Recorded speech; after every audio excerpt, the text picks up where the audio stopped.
It-tlieta ftit wara id-9 ta' filgħaxija id-deputat Elix Borġ ħabbar li se jikkontesta wkoll għall-kariga ta' kap tal-Partit Nazzjonalista.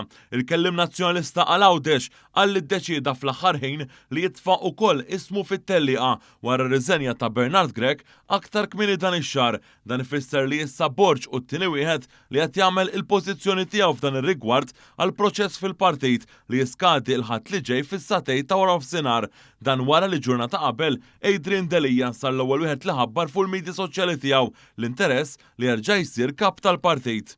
Fl-aħħar snin Delija u Borġ kienu identifikati fl-istess fazzjoni u kontra dawk aktar b'saħħithom tal-establishment. Fl-aħħar jiem Borġ ġie identifikat bħala l-aktar ippreferut fost il-Partitarji Nazzjonalisti għall-ogħla kariga fil-Partit Nazzjonalista.